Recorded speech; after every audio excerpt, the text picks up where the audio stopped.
Haleluya, haleluya, haleluya. Selamat datang dalam program kita Kamu Hebat. And it's Monday. And Monday it's time of PHM. Please help me. Karena di dalam Yesus kita kuat, di dalam Yesus kita menang, di dalam Kristus kita mendapat jawaban, dan di dalam Yesus kita hidup dalam mujizat dan kuasa-Nya. Haleluya. Saudara yang kasih dalam Tuhan, dimanapun saudara berada hari ini, saya percaya damai, berkat, kasih Tuhan senantiasa menyertai saudara. Dan personally, secara pribadi, saya juga berdoa buat setiap pemirsa Kamu Hebat. Karena saya mengerti, we are not living in Eden yet. Kita belum tiba di sorga. Berarti kita masih ada tantangan, kita masih ada pergumulan, kita masih ada masalah. Tetapi selama kita tetap tenang, selama kita tetap bersuka cita, selama kita tetap menjaga hati kita supaya tidak membalas yang jahat dengan yang jahat, supaya tidak khawatir, tidak putus asa, tidak kecewa, tetapi tetap penuh dengan damai Kristus, maka saudara yang kasih dalam Tuhan, kita dapat berkata, aku cakap menanggung segala perkara di dalam Kristus yang memberi kekuatan kepadaku. Haleluya. Nah, saudara yang kasih dalam Tuhan, kalau program ini jadi berkat buat setiap saudara, jangan lupa sumbang jempol saudara, beritahu like, ya kan, sehingga setiap program kita minimal 500 sampai 1000 like-nya, ya kan, sehingga program kita selalu jadi top future yang dapat menjadi berkat buat banyak orang. Lalu saudara gue yang kasih dalam Tuhan, juga jangan lupa kalau program ini jadi berkat, share kepada teman-teman saudara, baik melalui media sosial saudara, baik melalui WhatsApp group, Telegram group, ya kan, supaya lebih banyak orang menerima jawaban-jawaban Tuhan yang luar biasa.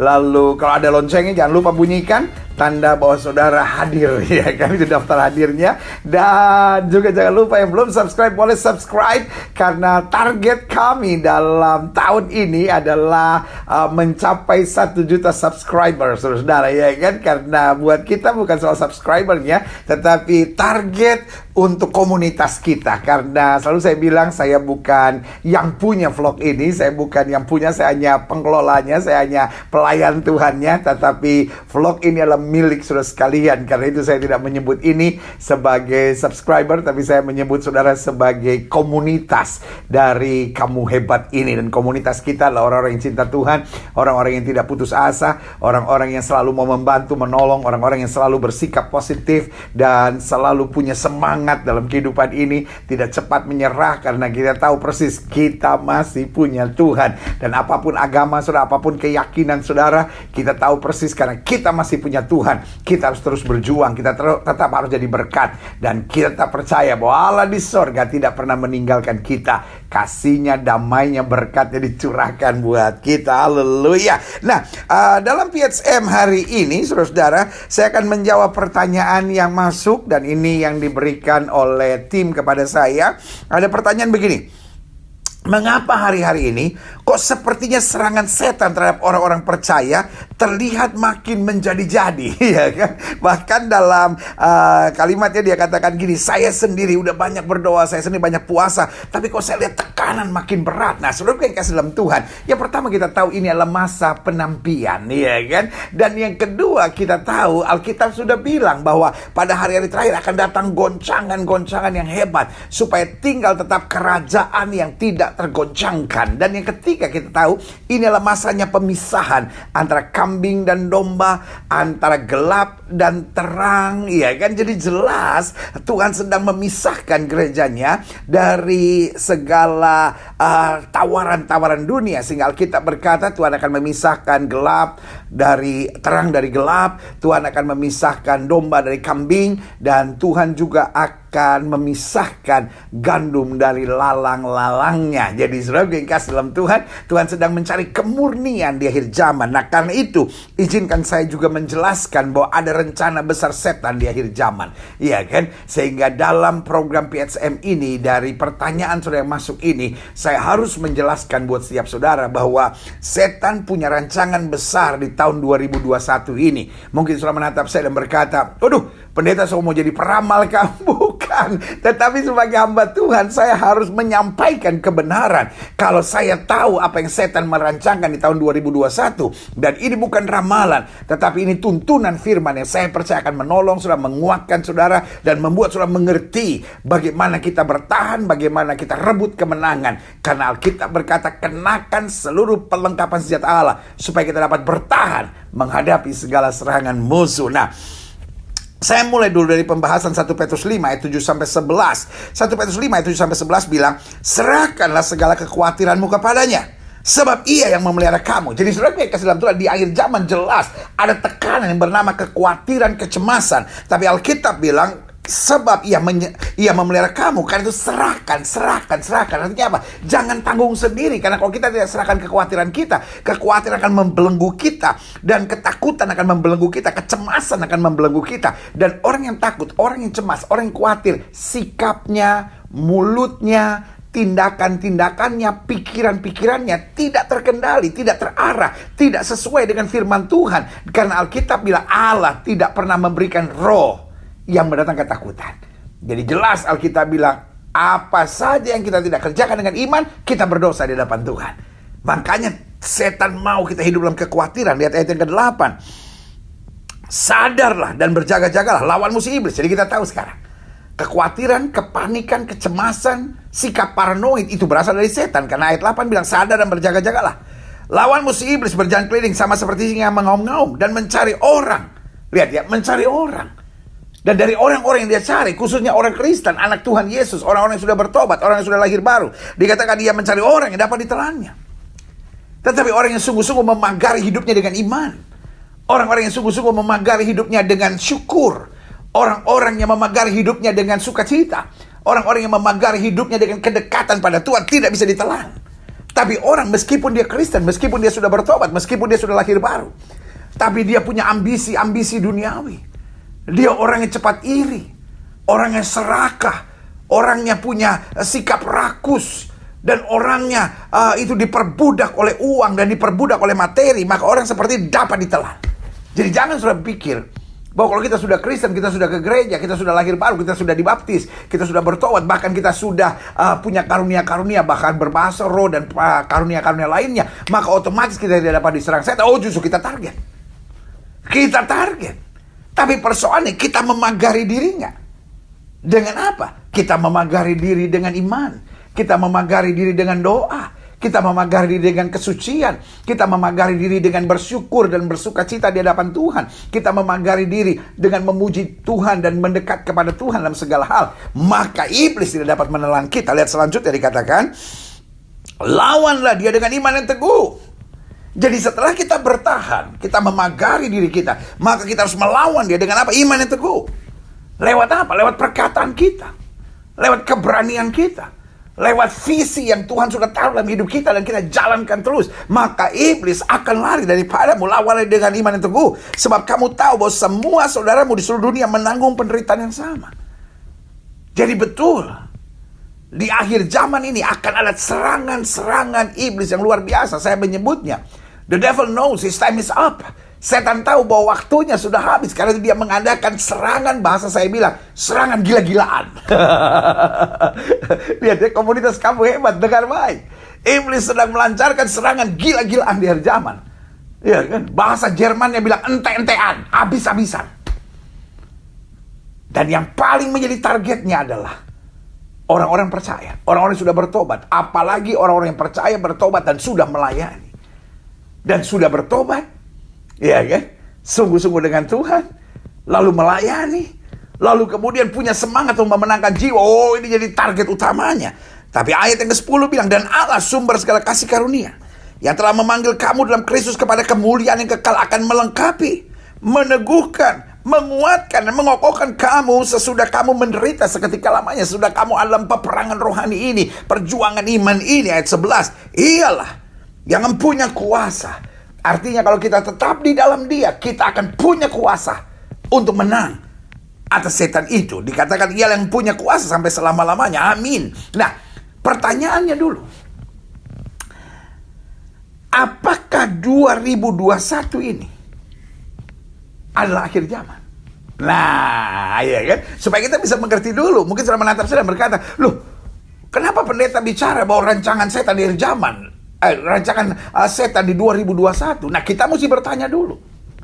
Apakah 2021 sudah merupakan akhir zaman? Jawaban saya di sini jelas, tegas berani saya katakan. 2021 adalah akhir zaman. Bahkan sebagian hamba Tuhan percaya 2021 ini adalah last chapter of the end times. Adalah chapter terakhir, bagian-bagian terakhir. Kita ingat kapan akhir zaman dimulai. Ada zaman Bapa, zaman Anak, dan zaman Roh Kudus. Zaman Bapa dimulai dari Abraham, dari penciptaan dunia.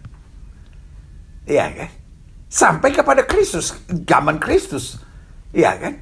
Nah, zaman Anak adalah ketika Kristus lahir, terus sampai dia mati, bangkit, dan naik ke surga. Dan waktu dia naik ke surga, hari ke-50 yang biasa disebut sebagai hari Pentakosta, Roh Kudus dicurahkan. Itulah zaman Roh Kudus, itulah zaman akhir. Jadi kalau saudara bingung dan berkata, dari Alkitab juga udah dibilang akhir zaman, sampai sekarang kok gak datang Yesusnya? Karena zaman akhir dimulai dari pencurahan Roh Kudus. Jadi zaman akhir itu dibagi pada 3 bagian. Yang pertama, gereja dibangun. Yang kedua, gereja didewasakan. Dan yang ketiga, gereja disempurnakan. Jadi ingat ya, akhir zaman dibagi 3. Yang pertama, gereja dibangun. Kapan gereja dibangun? Waktu Roh Kudus dicurahkan. Gereja apa yang dibangun? Gereja Kristus. Denominasinya boleh berbeda-beda, tetapi kita satu dalam Kristus. Lalu kemudian gereja didewasakan untuk tidak saling menyerang, untuk saling menghargai, untuk saling mengisi, saling membangun, saling menghormati di dalam terang kasih Tuhan. Dan itu yang merupakan doa Yesus, jadikan mereka satu supaya dunia percaya. Tetapi setelah gereja Tuhan melalui masa pendewasaan, maka apa yang terjadi? Gereja Tuhan akan disempurnakan. Bagaimana disempurnakannya? Melalui tekanan-tekanan yang berat. Dan ini yang saya sebut the last chapter of the end times. Karena setelah gereja Tuhan disempurnakan, gereja Tuhan akan diangkat sebagai mempelai Kristus yang tak bersalah.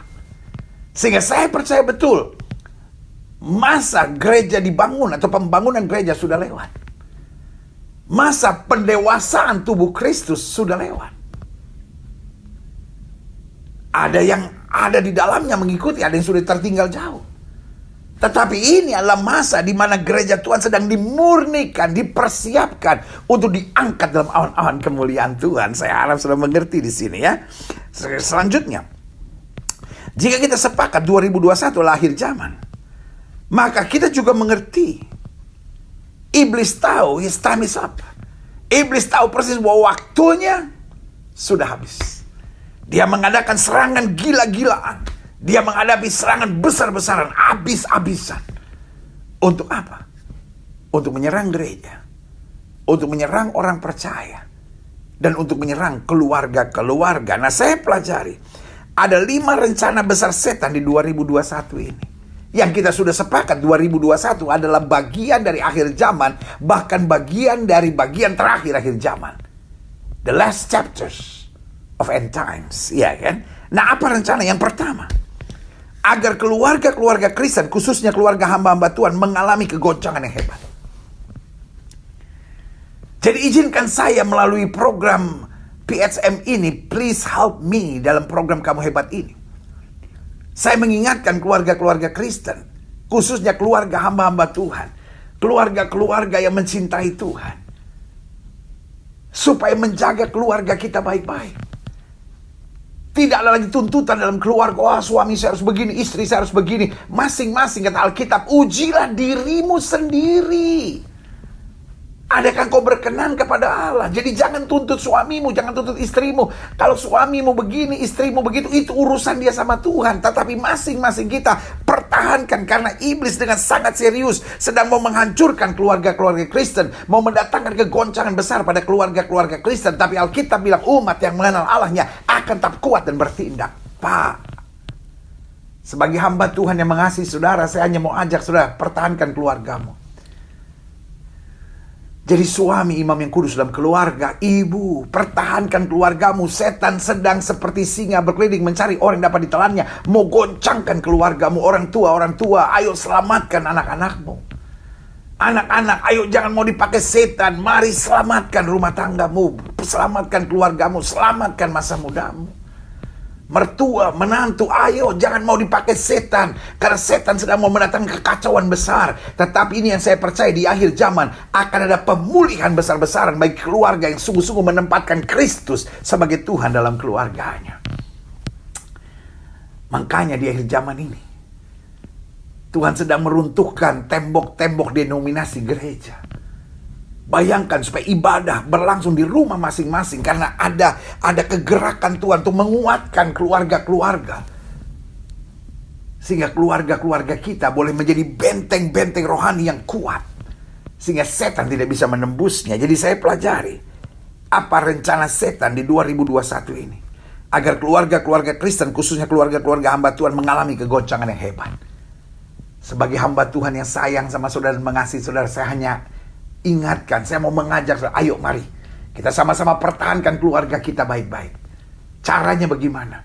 Stop saling menuntut, tapi mulai berjuang. Tuhan, bagaimana saya membawa damai? Tuhan, bagaimana saya mengasihi? Tuhan, bagaimana saya menaburkan sukacita kembali, damai, pemulihan Tuhan dalam keluarga saya. Haleluya. Yang kedua, agar anak-anak Tuhan serta orang-orang percaya merasa diri paling benar, sehingga terjadi kepahitan dan perpecahan dalam tubuh Kristus. Ini juga akan terjadi. Hati-hati. Karena Alkitab bilang peperangan kita bukan melawan darah dan daging, tetapi melawan roh-roh jahat di udara. Peperangan kita bukan terhadap pendeta lain, gereja lain, denominasi lain yang ajarannya berbeda. Saya mengerti di akhir zaman akan ada penyesatan yang besar. Dan tugas kita memberitakan tetap kebenaran. Bukan terus memfokuskan diri untuk menyerang sesama tubuh Kristus. Lalu kemudian dipakai setan untuk kita bilang, oh itu sesat, itu sesat, itu sesat. Saudaraku, perbedaan belum tentu kesesatan. Kalau memang sesat, kita harus speak up. Tapi saudaraku yang kasih dalam Tuhan, yang saya khawatir hari-hari timbulnya perpecahan, kepahitan. Kenapa? Karena masing-masing merasa diri benar hanya karena perbedaan. Perbedaan keyakinan, perbedaan doktrin, perbedaan tafsiran, ribut, saling menyerang satu sama lainnya. Kita nggak fokus lagi pada keselamatan jiwa-jiwa, kita nggak fokus lagi pada pekabaran Injil, kita nggak fokus lagi pada kekudusan, kita nggak fokus lagi untuk memperluas kerajaan Allah, kita hanya fokus untuk menyerang sesama tubuh Kristus hanya karena perbedaan. Saudaraku, itu adalah rencana setan. Sebagai hamba Allah, saya hanya mau ingatkan 2021 ini, ayo gereja Tuhan bersatu. Kita mungkin punya pandangan yang berbeda-beda, tetapi selama masih dalam taraf terang firman Tuhan, mari kita saling mengisi, mari kita saling membantu, mari kita saling menguatkan, mari kita saling mendorong dalam kasih Tuhan. Karena ini yang Kristus kehendaki untuk kita di akhir zaman, agar tubuh Kristus bersatu. Makanya ada kalimat, jika anak manusia datang kembali, masihkah dijumpai iman? Karena ini yang Kristus pentingkan, iman untuk tetap bergantung pada kuasanya dan kasihnya. Yang ketiga, agar anak-anak Tuhan, apa rencana besar setan di 2021? Agar anak-anak Tuhan dan orang-orang percaya hidup dalam kecemasan dan kekhawatiran sehingga tidak fokus pada rencana Allah. Pandemi yang terjadi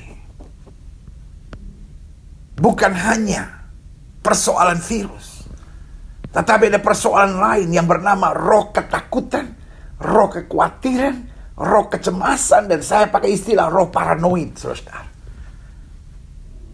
Dan Alkitab sudah menubuatkan di akhir zaman akan datang kecemasan yang menimpa bumi sampai manusia mati karena kecemasan berhubung apa yang menimpa bumi. Jadi saudara yang kasih dalam Tuhan, ternyata pandemi sudah tertulis dalam Alkitab bahwa akan ada masanya kecemasan itu melanda, dan saya yakin itu yang terjadi hari-hari ini. Sebagai hamba Allah, saya hanya mau ingatkan buat saudara, kita harus menjaga protokol kesehatan, betul. Kita harus ikuti arahan-arahan pemerintah, betul. Tetapi saudara yang kasih dalam Tuhan, kita berbeda dengan orang dunia. Kenapa? Karena kita tidak khawatir. Karena kita melangkah dengan keyakinan bahwa Tuhan jaga kita, Tuhan bela kita. Tidak satu utas rambut maupun yang jatuh ke tanah tanpa izin Tuhan. Alkitab berkata, di tengah padang belantara kita dijaga Tuhan seperti biji matanya. Haleluya. Selanjutnya, ya kan? Agar anak-anak Tuhan, apa rencana besar setan di 2021 yang kita percaya sebagai the last chapter of the end times? Agar anak-anak Tuhan dan orang-orang percaya mengukur segalanya dengan materi dan uang. Makanya Alkitab sudah bilang akar segala kejahatan adalah cinta akan uang. Hari-hari ini anak muda pacaran yang menjadi prioritasnya uang. Anak-anak muda rela menghalalkan segala cara demi uang. Iya kan, hidup soal materi. Kalau nggak punya handphone keluaran terbaru, wah kayak minder. Kalau nggak punya tas model ini, kayak minder. Makanya tingkat korupsi dan kejahatan makin menakutkan hari-hari ini. Tingkat orang menjual diri, tingkat orang menghalalkan segala cara demi uang mulai terjadi di mana-mana. Jahatnya ada banyak orang tua memaksa anaknya untuk pacaran hanya dengan orang kaya. Betul, mungkin niatnya baik supaya dia bahagia. Bu, bukan kekayaan yang bisa bikin orang bahagia. Pak, bukan kekayaan yang bisa bikin orang bahagia. Tetapi kepedulian, kasih, dewasa, dan tanggung jawab, serta iman, itu yang membuat orang bahagia. Sebagai hamba Allah, saya hanya mau ingatkan buat saudara. Inilah masa yang sangat krusial. Karena setiap orang mengukur segala-galanya hari-hari ini hanya karena uang dan materi. Sebagai hamba Allah, saya hanya mau ingatkan buat saudara, bertobat. Karena hidup ini bukan soal uang, hidup ini bukan soal materi, tapi hidup ini soal iman, hidup ini soal integritas, hidup ini soal kesetiaan, dan hidup ini soal bagaimana kita menjadi berkat dan menyatakan kemuliaan Tuhan.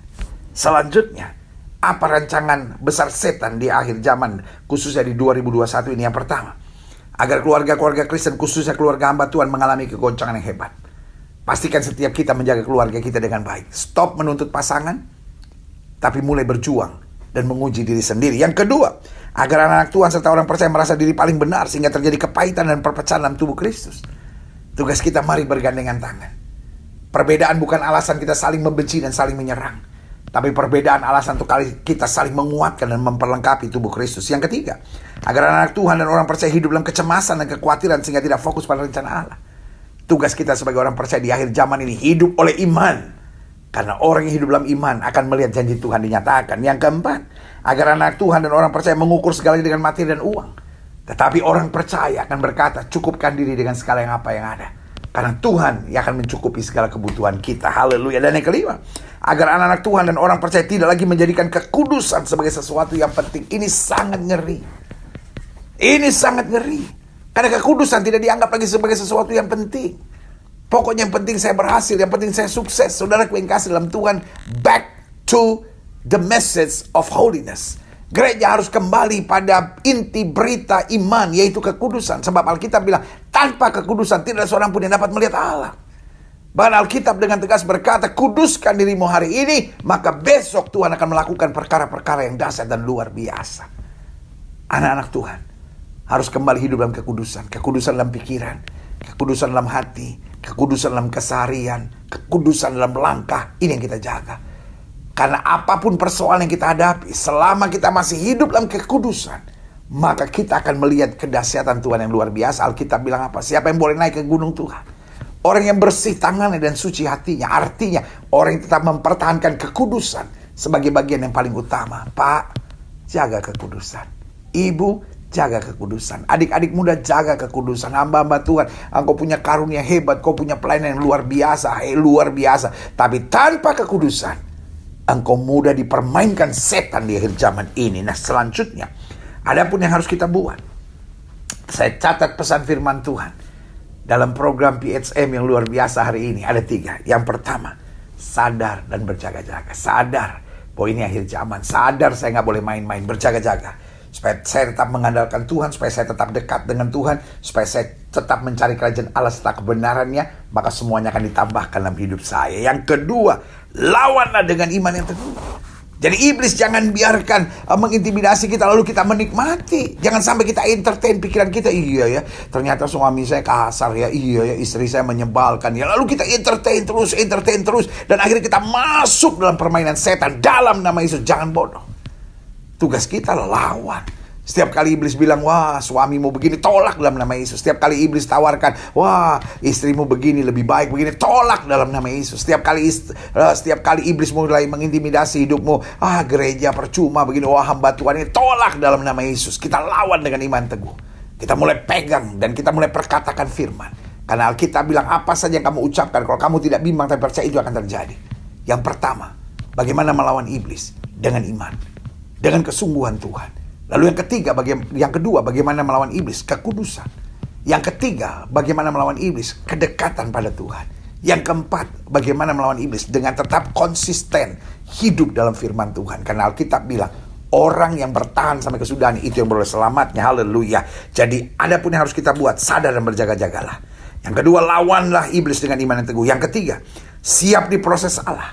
Kata Alkitab, untuk dilengkapi, diteguhkan, dikuatkan, dan dikokohkan. Akhir zaman dibagi 3, tadi sudah saya jelaskan. Ada masanya gereja dipanggil, dibangun, gereja bertumbuh.